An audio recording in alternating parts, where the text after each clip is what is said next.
This year, I entered the Ludum Dare 56. Basically, I have 48 hours to make an entire video game based on a theme chosen on by the community.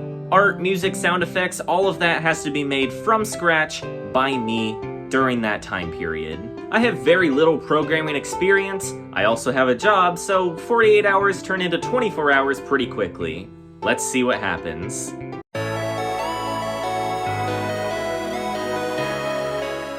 The chosen theme was tiny creatures, which was unfortunate, because my last Ludum Dare game back in 2021 was Bug Dive, where you click on tiny creatures. I had a really hard time coming up with ideas because I didn't want to make anything too similar to my last game. But eventually, I narrowed it down to two concepts. A really cool and ambitious one that I wasn't sure if I could pull off, and a really super lame one to fall back on just in case it didn't work out. My backup plan was Tiny Numbers, where you would take a math quiz with this little fox teacher, but the numbers would get smaller and smaller, leading to more ridiculous questions. It was an idea, but I wanted to do something big. This time around, I really wanted to push myself. We're making a fighting game. More specifically, a platform fighter, where the goal of the game is to push your opponent off the stage. A ton of work goes into crafting a game like this, but I had an idea for a far more simple version of it. Each character is a little bouncy ball, and they would bounce into each other to push the other player off screen. I drew a little roly-poly guy to test it with, and yeah, it wasn't working out. I somewhat successfully made a bouncy ball, but I haven't had a ton of practice with object collision. Characters were getting stuck inside platforms, and if I was struggling with that, players colliding with each other would have been a nightmare. That would have been more time than I had to figure it out. So let's start writing math questions. But wait, I sort of have a working bouncy ball and somewhat functional blocks. Plus, after all that testing, I've grown attached to this little bug. Let's rework this into something else. Last Rollbug is a 2D platformer where you guide Beetle, a small lonely roly-poly, through a cavern full of monsters. Beetle can't do a lot aside from bounce around, but he does have some options for reaching high places. By holding up, you can continually go higher with each bounce, or you can perform a wall charge. If you hold into a wall for long enough, you can send yourself shooting downwards quickly. This can be used to fly higher or time your movements carefully when getting around enemies. Basically, I encountered a bug where the character was sticking to the wall. I didn't know how to fix this, so I gave up on trying to fix it. I made it a core mechanic and based the entire game around this glitch. I mean, movement option. Yeah, movement option. This was intentional. Look, I don't know how to do a lot, but I know enough to make it work and roll with it. Speaking of rolling, I obviously wanted my little bug to roll, but I couldn't figure out how to just rotate the sprite in Game Maker. So instead, I made 14 different sprites.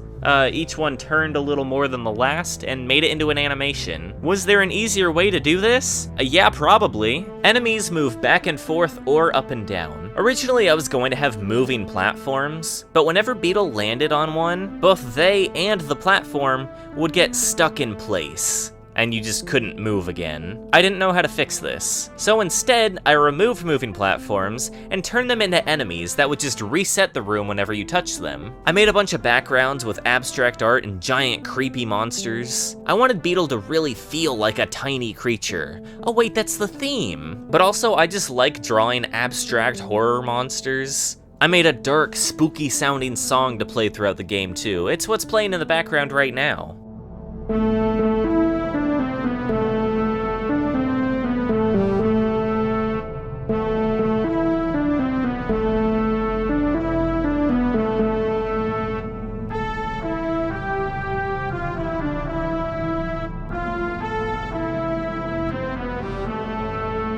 Throughout the levels, you can find the abandoned shells of eaten rollbugs to further the idea that Beetle is just this helpless little guy.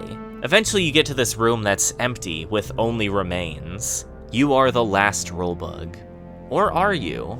In the next room you find Aphid, another survivor, who found this powerful gem, giving Beetle the power to destroy any monster they touch. Suddenly, the music ramps up. and you backtrack through all the previous levels, tearing through enemies with Beetle. They can't travel through portals anymore, only Aphid can, but they can't touch monsters. You have to clear a path with Beetle, and then pass through the stage with Aphid.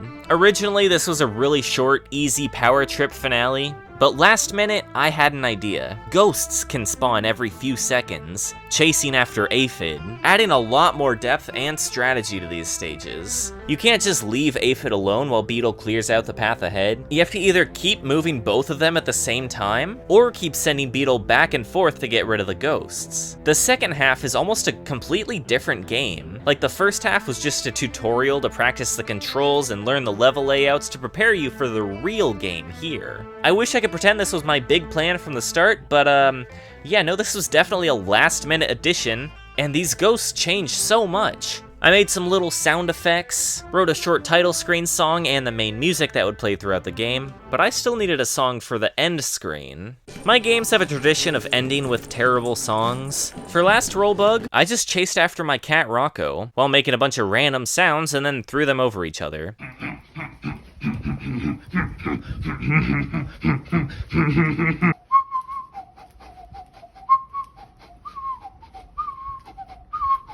Yeah. Yeah. Yeah. Yeah. The end result is something. Yeah. Yeah. Yeah. Yeah.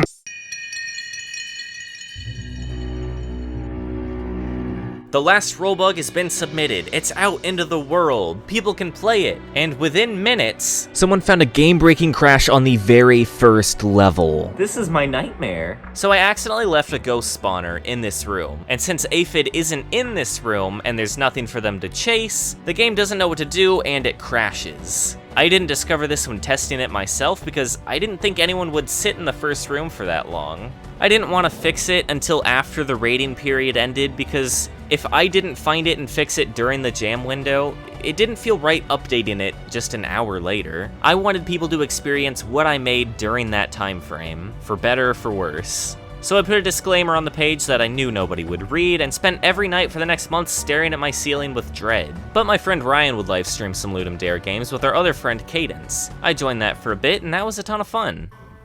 You're supposed to go on top of that. Yeah, great. They're all stacked. This is just like Dr. Goomba Tower. Tad, this is too many ghosts.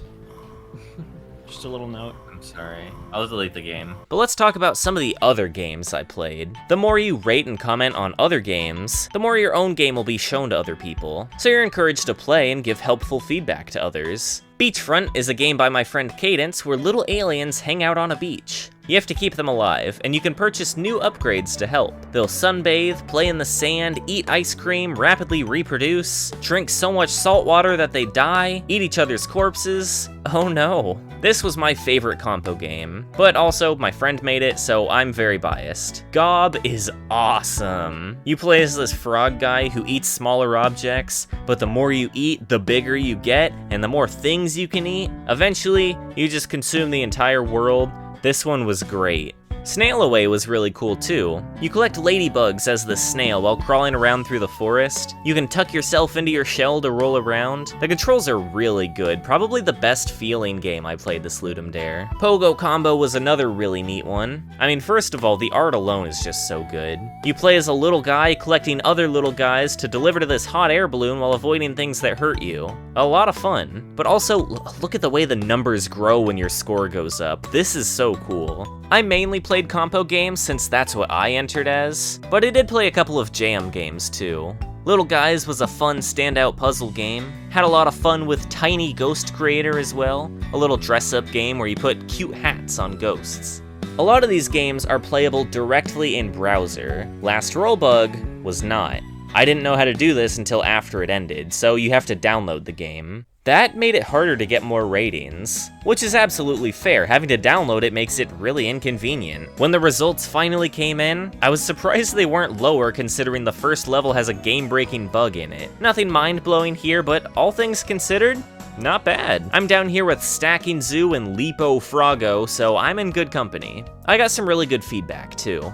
One person suggested that Beetle and Aphid should actually turn to face the direction they're moving in. I definitely meant to do that, but, oops, I forgot. Anyway, now that it's all over, I have fixed that. One person said that characters would get stuck to walls and be unable to move. I haven't experienced that, and I haven't seen it happen to anyone else, so I don't know. They do also mention that dying after jumping off the top of the screen is a bit annoying. I kind of agree, but I also like that it requires some precise jumps to get past. Also, you know, completely unrelated to that gameplay choice, you can sort of get stuck to ceilings, so I think having it open and just dying was actually the less annoying option. I got a lot of compliments on the art, which was awesome. That's definitely where most of my time went. Some people liked the second half chase, some people didn't, but the most common comment I got, the wall charge mechanic makes no sense. People were saying it was inconsistent, unclear, and most weren't really sure how it worked. This was my greatest success of the entire Ludum Dare 56. Not a single person caught on to the fact that this was an unintentional bug that I couldn't figure out how to fix, and instead disguised as an intentional mechanic. Everyone just thought it was some strange, bad idea. I have no clue how to make a functional video game, and somehow I got away with it. I cannot believe it. Nobody figured out that I'm stupid. They'll just think I'm an idiot. I won! I had a great time with the Ludum Dare 56, and I'm so proud of myself for actually finishing something. So, what was the highest rated game of the Ludum Dare 56? The overall winner was 2008's Fusion Fall Cartoon Network Universe. Yeah, during the Ludum Dare, I just had like a weird dream that somebody submitted this 2008 Cartoon Network MMO as their game, and it won, and everyone was just okay with it, because Fusion Fall is a good game. I don't know, I have weird dreams. So what's next for me? I have some ideas for adding more to Last Rollbug, but right now, I kinda really wanna make tiny numbers. You guys wanna do some math equations?